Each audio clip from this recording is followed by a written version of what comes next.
अब हम पढ़ेंगे high performance liquid chromatography HPLC। HPLC हमारा सबसे एडवांस्ड है। आपको कभी भी अपने कंपाउंड का सेपरेशन करना है, आइडेंटिफिकेशन कराना है या क्वांटिफिकेशन करना है तो आप इससे एडवांस लिक्विड क्रोमेटोग्राफी जो है हमारा हाई परफॉर्मेंस HPLC उससे करा सकते हो।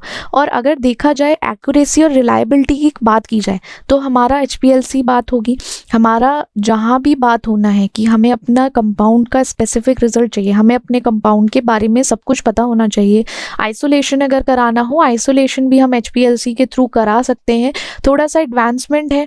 साथ ही साथ जैसे हमारा HPLC है वहाँ हाई प्रेशर यूज़ किया जाता है जिससे हमारा सेपरेशन मतलब उसमें एनहांसमेंट हो सकता है, उसमें एक एनालिसिस प्रिसीजन आ सकता है। तो हमारा HPLC ज़रूरी है। HPLC में वही है, पार्टीशनिंग हो गया एनालाइट्स का मोबाइल फेज और स्टेशनरी फेज पर। वही सेम प्रोसीजर हमको फॉलो करना है। हमें चेक करना है कि किस तरीके से मोबाइल फेज में हमारा सैंपल या एनालाइट ट्रांसपोर्ट होता है और किस तरीके से वो स्टेशनरी फेज के पास जाकर सेपरेट आउट होता है। ठीक है, अब जैसे थ्योरी के बेसिस पे देखो, हमारे की कॉन्सेप्ट हमने देखे हुए हैं पहले से, बट एक बार फिर से देखते हैं। जैसे कि मोबाइल फेज है, मोबाइल फेज में हमारा क्या है, सॉल्वेंट है। सॉल्वेंट का काम क्या होता है, हमारा सॉल्वेंट एनालाइट को ट्रांसपोर्ट करता है किसके, कॉलम के थ्रू। कॉलम यहाँ पर भी है, HPLC में हमारा कॉलम लगा रहेगा, उसमें अंडर हाई प्रेशर के अंडर हमारा सॉल्वेंट एनालाइट का ट्रांसपोर्टेशन करेगा। फिर जो स्टेशनरी फेज है, जैसे हमारा पैक्ड कॉलम है ना, वो कोटेड रहेगा पार्टिकल से। ठीक है, जैसे कि हमने GC में देखा था, वहाँ पे स्टेशनरी फेज होती है, सेम यहाँ पे स्टेशनरी फेज होगी। उसका काम क्या होता है, डिफरेंटली इंटरेक्ट करता है एनालाइट के साथ। अगर हमारा कोई भी एनालाइट में A या B कंपाउंड है पर्टिकुलरली, वो उनके साथ डिफरेंटली एनालाइट रिएक्ट करेगा या इंटरेक्ट करेगा। साथ ही साथ उनका रिटेंशन टाइम भी अलग अलग हो जाएगा। ठीक है, रिटेंशन टाइम अलग होना नॉर्मल है। अब जैसे ही हमारा एनालाइट डिस्ट्रीब्यूट होना शुरू होगा मोबाइल फेज और स्टेशनरी फेज पर, तो किसके बेसिस पर होगा, एफिनिटीज के बेसिस पर। हमने वही बात कर दी कि एफिनिटी के बेस पर ही उसका एक्सक्रीट आउट होता है, बाहर जाता है। तो वही एल्यूट आउट, उसका जो एल्यूशन टाइम होगा उसके बेसिस पर हम डिफाइन करेंगे कि कब एल्यूट आउट हुआ।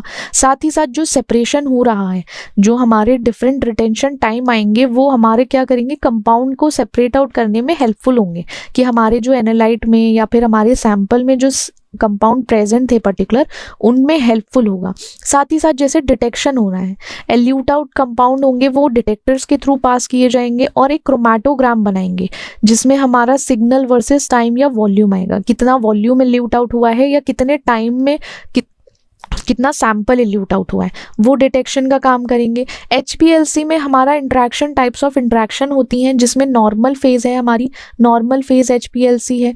उसमें क्या होता है, स्टेशनरी फेज के बेस पे होता है, स्टेशनरी और मोबाइल फेज। और सेपरेशन बेस क्या है वो देखते हैं। जैसे कि आप मानो हमारा नॉर्मल फेज है, नॉर्मल फेज में क्या होगा, स्टेशनरी फेज हमारा पोलर होगा, जैसे सिलिका हो गया। ठीक है, मोबाइल फेज हमारा लेस पोलर होगा, हेक्सेन है। साथ ही साथ पोलैरिटी के बेसिस पर हम नॉर्मल फेज में सेपरेशन कराते हैं। रिवर्स फेज में हम इसको कैसे यूज करेंगे, स्टेशनरी फेज हमारा नॉन पोलर हो जाएगा या वीकली पोलर है, मोबाइल फेज हमारा पोलर है। देखो ये इंट्रैक्शन जो है किसके बेसिस पर है, हमारे सारे इंट्रैक्शन, ये इंट्रैक्शन है हमारे पोलैरिटी के बेस पर। हमारा अगर सैंपल पोलर है तो हम क्या करेंगे, सेलेक्ट अपना मोबाइल फेज पोलर सेलेक्ट कर सकते हो या stationary phase non polar select करोगे। अब देखो स्टेशनरी फेज, देखो इंट्रैक्शन देखते हैं। ठीक है, हमारा जैसे मोबाइल फेज है और हमारा स्टेशनरी फेज है, उसको किसके बेसिस पर देख रहे हैं हम, उसके पोलैरिटी के बेस पर कि पोलर है या नहीं। साथ ही साथ क्या होता है, जैसे ही हमारा सैंपल पोलर हुआ, हम ना ये सब कैसे सेलेक्ट करेंगे, पोलैरिटी और नॉन पोलर के बेस पे, मतलब नॉन पोलर है या पोलर है। अगर हमारा स्टेशनरी फेज पोलर हुआ मान लो और हमारा सैंपल भी पोलर है, सैंपल क्या है हमारा पोलर, तो क्या होगा, इनका इंट्रैक्शन जो होगा इन दोनों के बीच में, स्टेशनरी फेज और सैंपल के बीच में ज़्यादा होगा। ठीक है, इसको एक मिनट, ये हमारा इंट्रैक्शन ज़्यादा होगा तो इसका जो एल्यूशन टाइम होगा वो भी बढ़ जाएगा, कि एल्यूशन टाइम ज़्यादा लेगा, ज़्यादा देर में एल्यूट आउट होगा ये।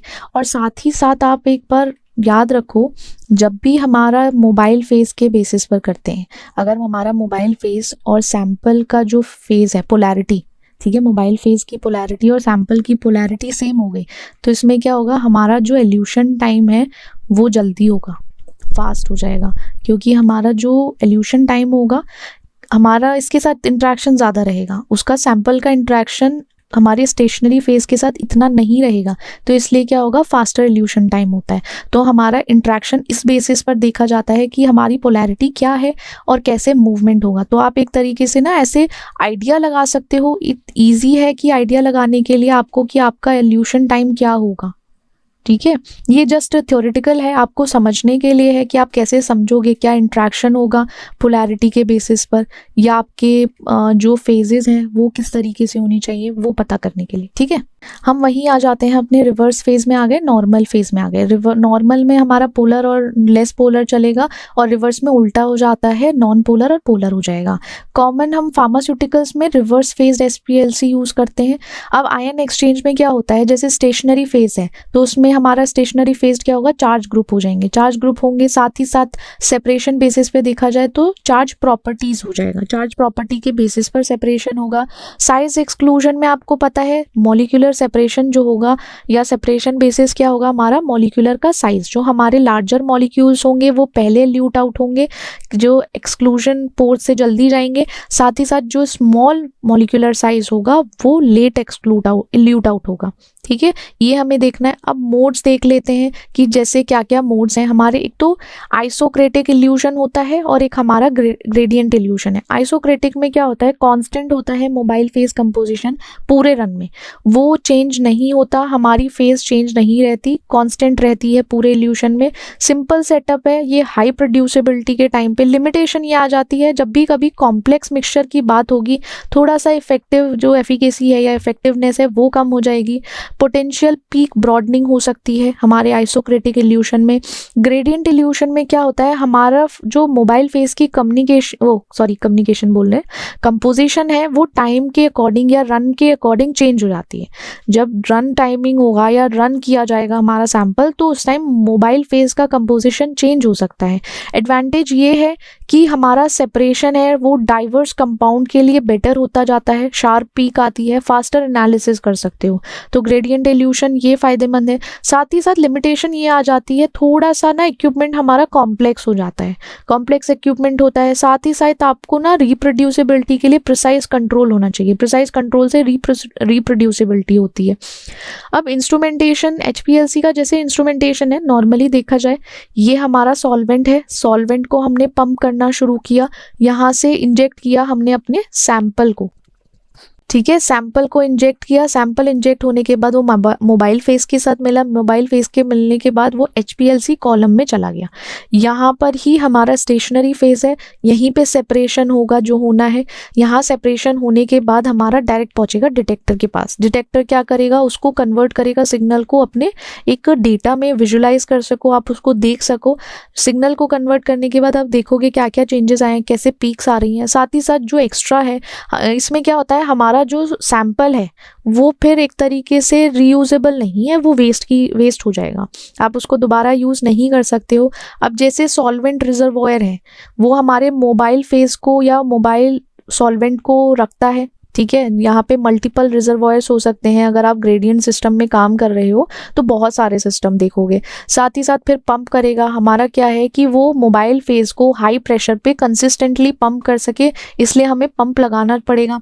सैंपल इंजेक्शन, जब भी हमें कोई सैंपल इंट्रोड्यूस करना है मोबाइल फेस स्ट्रीम में, मैनुअली भी हो सकता है, ऑटोमेटेड भी हो सकता है, दोनों तरीके से हैं, तब इंट्रोड्यूस किया जाएगा। कॉलम में जाकर वहाँ पर उसका सेपरेशन होगा, सेपरेट आउट हो जाएगा हमारा सारा। सेपरेशन के बाद हम उसको क्या देखेंगे, एक तो जो गार्ड होते हैं वो कॉलम में इसलिए यूज किए जाते हैं, जो हमारा मेन कॉलम है ना वो कंटामिनेशन से उसको प्रोटेक्ट कर सके। अब जैसे डिटेक्टर है, डिटेक्टर क्या मेजर करता है, हमारे जो इल्यूटिंग कंपाउंड्स हैं वो एक सिग्नल जनरेट करेंगे। सिग्नल जनरेट करने से हमें भी पता चलेगा क्या डेटा है या क्या रिकॉर्ड है हमारा। उस बेसिस पर UV visible absorbance detector use करे जा सकते हैं। साथ ही साथ जो फ्लोरेसेंस डिटेक्टर होते हैं वो यूज किए जाते हैं। Refractive index detector, mass spectrometric detector, electrochemical detectors, ये पर्टिकुलर टाइप्स ऑफ डिटेक्टर्स हैं जो आप पर्टिकुलरली यूज़ कर सकते हो। साथ ही साथ अगर देखा जाए आपके डेटा सिस्टम में रिकॉर्ड होगा, जो इंटरफेस सॉफ्टवेयर यूज़ कर सकते हैं, वो क्या क्रिएट करेंगे, क्रोमैटोग्राम क्रिएट करते हैं, डिटेक्टर कैप्चर करेंगे, साथ ही साथ क्रोमैटोग्राम बनाएंगे। फिर हमारा कॉलम ओवन होगा या टेम्परेचर कंट्रोल होगा, उसका काम क्या है, कंसिस्टेंट टेम्परेचर मेंटेन करना, जो हमारी रिप्रोड्यूसिबिलिटी और ऑप्टिमल सेपरेशन के लिए ज़रूरी होता है। एडिशनल कंपोनेंट्स जो होते हैं हमारे डीगैसर्स होते हैं, ठीक है, डीगैसर्स होते हैं, वो क्या करते हैं, रिमूव करते हैं डिजॉल्व्ड गैसेस को, जिससे कि हमारा अवॉइड कर सकें बबल्स, जो बबल्स फॉर्मेशन हो रही है उसको अवॉइड करने के लिए। ग्रेडियंट मिक्सर्स हैं, जैसे सॉल्वेंट है ग्रेडियंट सिस्टम में, उसको मिक्स करने के लिए।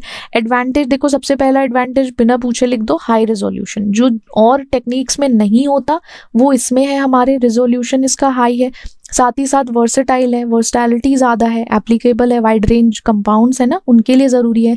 प्रिसीजन, अब देखो हमारा क्वांटिटेटिव एनालिसिस में रिलायबल रिजल्ट आ रहा है तो प्रिसीजन है वहाँ पर। स्पीड, थोड़ा जैसे ट्रेडिशनल मेथड्स हैं बहुत सारे, वो फास्टर कर सकते हैं, वहाँ पे फास्टर है ट्रेडिशनल मेथड से, जैसे कि UHPLC है, वहाँ ज़्यादा इसको यूज़ किया जा सकता है, उसका एडवांटेज है। कॉस्ट देखो, थोड़ा सा इसमें इन्वेस्टमेंट ज़्यादा है, ठीक है, हाई इनिशियल इन्वेस्टमेंट है, मेंटेनेंस भी है, मेंटेनेंस आपको रेगुलर आपका कॉलम रिप्लेसमेंट करना पड़ सकता है, आपको चेक करना पड़ेगा। और स्किल्स, आपका जो ट्रेनी है उसको प्रॉपर आना चाहिए, ऑपरेट करना आना चाहिए, ट्रेंड होना चाहिए जो इसको यूज़ कर रहा है। सॉल्वेंट कंजप्शन है, जैसे हाई सॉल्वेंट यूज़ किया जा रहा है तो वो क्या होगा, कॉस्टली हो सकता है। देखो इसके ना सॉल्वेंट बहुत कॉस्टली जाते हैं HPLC के, लैब्स में वर्क करना HPLC पर थोड़ा सा टिपिकल है, उस पर ध्यान देना पड़ता है क्योंकि बहुत महंगा होता है HPLC, सस्ता नहीं होता, तो उसको ना थोड़ा सा ध्यान से काम करना चाहिए। अब HPLC कहाँ, जब क्वालिटी कंट्रोल हो ना, प्योरिटी और कंटेंट की बात की जाए फार्मास्यूटिकल्स में, तो तब HPLC यूज़ किया जाएगा। साथ ही साथ जैसे हमारे ड्रग की डेवलपमेंट हो रही है, आपको आइडेंटिफाई करना है या क्वांटिफाई करना है अपने ड्रग को या किसी मेटाबोलाइट को बायोलॉजिकल मैट्रिसेस में, तो यूज़ करोगे। आपको इम्प्योरिटी प्रोफाइलिंग करानी है, फॉर्मुलेशन स्टडीज़ करनी है, बायो एनालिसिस कराना है, या इन्वायरमेंटल एनालिसिस में, फूड बेवरेजेस, क्लिनिकल, देखो हर जगह कॉमनली हम यूज़ कर रहे हैं, ये सबको पता है जो कॉमनली यूज़ किया जा रहा है HPLC। केमिकल इंडस्ट्रीज़ में, मटेरियल साइंस में, आप ना इसको एनालिसिस के लिए यूज़ कर सकते हो, एनालाइज करते हो बायोमोलिक्यूल्स को, पॉल्यूटेंट्स को, एडिटिव्स हैं हमारी, क्लिनिकल में आप थेरेप्यूटिक ड्रग लेवल को मॉनिटर करते हो। तो यहाँ इनका HPLC का वाइड रेंज है, या आप इसको बहुत तरीके से एप्लीकेशन की तरह, लाइक इसका एप्लीकेशन बहुत है HPLC का। कुछ स्पेशलाइज्ड टेक्निक है, जैसे हमारी liquid chromatography, mass spectrometry, LCMS, इसको कंबाइन करके हम स्ट्रक्चरल आइडेंटिफिकेशन पढ़ते हैं LCMS के थ्रू। और ultra high performance liquid chromatography से क्या होता है, स्पीड बढ़ जाती है, साथ ही साथ जो ट्रेडिशनल HPLC होता है ना, उससे भी बियॉन्ड चला जाता है रिजोल्यूशन, तो एक एडवांटेजेस है। मतलब आप देखो कि ज़्यादा हमारे लिए यूज़फुल है, HPLC से भी ऊपर कुछ है, HPLC से भी आगे कुछ, लाइक ट्रेडिशनल बेसिस पर देखा एडवांसमेंट हो गया है UP HPLC, तो हर जगह एडवांसमेंट हो रहे हैं, ठीक है।